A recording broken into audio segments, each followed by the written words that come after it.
Andy, can you explain how the last 16, 20 hours have unfolded since you came off court yesterday? Well, yeah, I mean, I came off the court yesterday. I was very disappointed. Before I came in here, I spoke to the guys. Was very upset. Was disappointed. Said that we would see how I feel when I wake up today. I was never going to feel great today. It's one of those things where you kind of hope that things are going to get better, but reality was that wasn't ever going to happen. So I woke up this morning still sore. Came in, I was going to hit at 1 o'clock. We chatted for about an hour and 45 minutes, 2 hours, when I was going to be practicing about what I should do, what the right thing to do was, and then had some food, spoke more about it, and because I was just kind of trying to find reasons why I should try to play, but there was no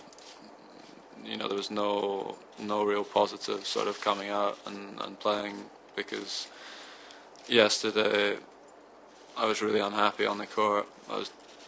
Wasn't enjoying it at all. This is one of the best tournaments in the year, one that I think me and all of the players look forward to playing, and I couldn't give anywhere near my best, so that's what was disappointing, and I was probably doing myself more damage by playing than not, and that's why mentally I felt really flat, really disappointed when I felt my groin again. Andy, I mean, you've got a great record of not pulling out of tournaments, so this is obviously a decision that you find very difficult to make.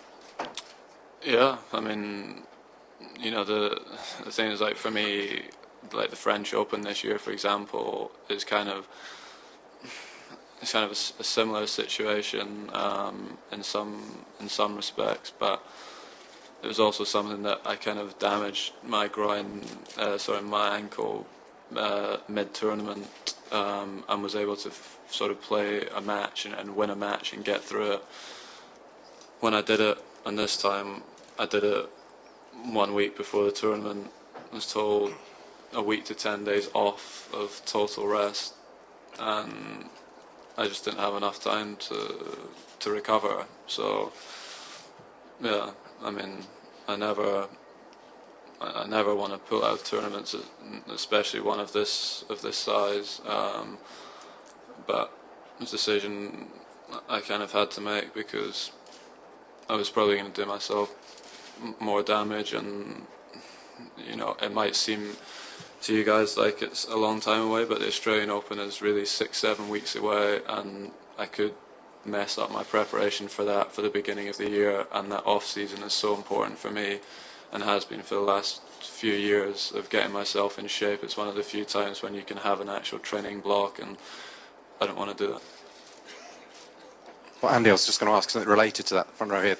You were seriously warned that if you carried on playing this week, it could really do yourself some serious damage. And how long do you think you're going to take off now then? Well, the thing is, I mean, I was told to take a week to 10 days completely off. But again, I couldn't do that. So each day I was sort of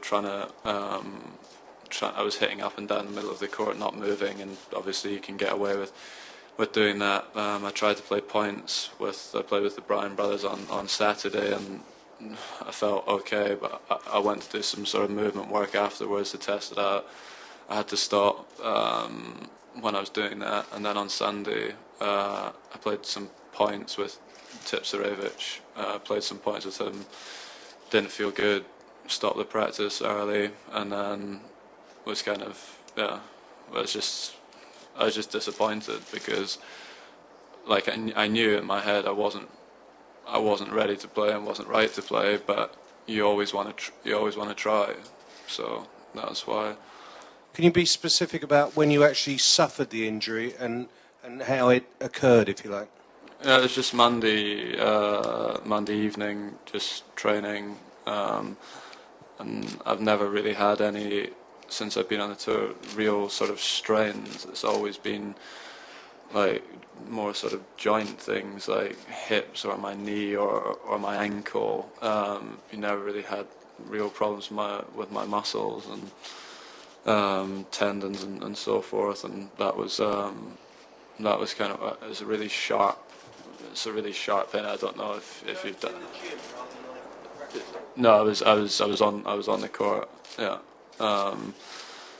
And yeah, just some, because the thing is, I mean, maybe I was that sort of close to the line anyway that, you know, if I'd taken an extra day off or whatever, it could have happened. But I think, you know, for example, if you look at, you know, the other guys that have played loads of matches this year, I mean, you know, Roger and Novak both took a large break after the US Open. Rafa took one after Asia.